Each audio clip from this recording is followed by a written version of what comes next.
welcome to Reed's Spider-Man Crawl Space Edition. Please check us out at the SpiderManCrawlspace.com. Well, hey everybody, here it is, the beginning of Spider-Man Beyond.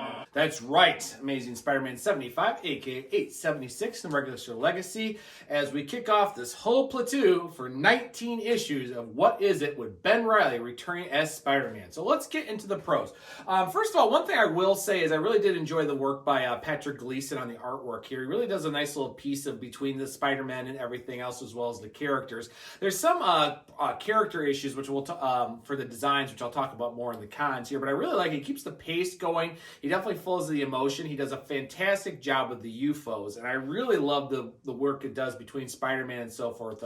He also hits the emotional scenes very well into the story, and I will put that up to the credit of Zeb Wells, who writes the main story for Spider-Man Beyond. He really hits a lot of emotional pieces. You know, Peter's dealing a lot now with Harry being dead again, you know, soul release, whatever you want to call it, and everything that happened at the end of 875. So it's a nice little thing with the emotional things, but some of it kind of leads to some of the other pieces. But before I even get into the cons too, I do want to say that he really does a good job of establishing the mystery and what does the Beyond Corp really want with their own Spider-Man. He also takes a lot of elements both from Dan Slott's and Nick Spencer's run about the whole, you know, trademark of Spider-Man, as well as the things that were happening up with Peter's lives leading up to the conclusion of Nick Spencer's run. So he really pulls that in, really brings out some really cool tricks with the new Spider-Man suit, how it has the non-stick, the impact relief, which was talked about in Free Comic Book Day, and I really do like the spinneret feature of it, and as well as the stuff that's going on with Peter and Ben. But that kind of leads to the cons. The characterization just doesn't feel right. It's like they're trying to capture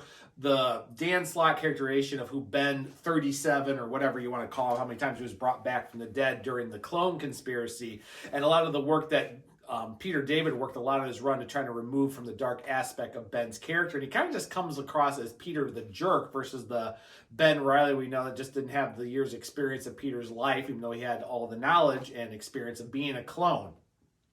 And while I hit some nice little trademarks about him being Spider-Man, the wisecracks, everything, as well as the nice banner between Peter and Ben, it just has Ben come off too much as a jerk and some of the other things with the Beyond Corporation. Also, Peter's characterization is just off. They kind of gotten back to Peter just like, well, there's a lot of horrible crap in my life, but I want to be Spider-Man because I can deal with that a little bit better. I want to kind of avoid it. Yeah, Mary Jane, we need to talk, but I kind of really feel really kind of bad, and let's just talk about this later. So it kind of really throws a lot of that words. Even though Peter and Mary Jane are still together, it doesn't feel like a normal married piece, or should I say relationship between two people, as Peter just can't deal with it. Also explains some other leftover subplots. Apparently Randy and him are still roommates, even though Fred's dead. And even though Peter brings up that both, you know, Fred and Harry are dead now, they don't really want to go into what's going on with, you know, what's that's going on in Randy's lives, or that attitude, as well as Peter's grad job. It just feels like it is. Also the inexperience when they're fighting the UFOs. The UFOs through a lot of areas, and we know they've definitely been the Fantastic Four and Hulk villains for numbers of years, but it kind of comes off that Peter really comes as an amateur in the battle, especially when Vapor and X-Ray actually hit him with the radiation poisoning and everything. Why Ben's suit's protected, how it gets Peter out of it just feels kind of contrived. Like, we gotta get Peter out of the way for the next several issues and bring up these other poor like reason why Ben's gonna be Spider-Man, so we're gonna do with that. So it kind of hurts a lot of that characterization, which I don't really like. I mean, though from the previews and the backup stories between, you know, everything going on with Janie, as well as the Ashley Kafka coming back into about being Ben's shrink and everything with Beyond Corporation, has really got my interest, as well as the Daughters of the Dragon with Misty Knight and Colleen Ween's relationship with Ben back from the days of Heroes for Hire. So I'm actually looking forward to those backup stories.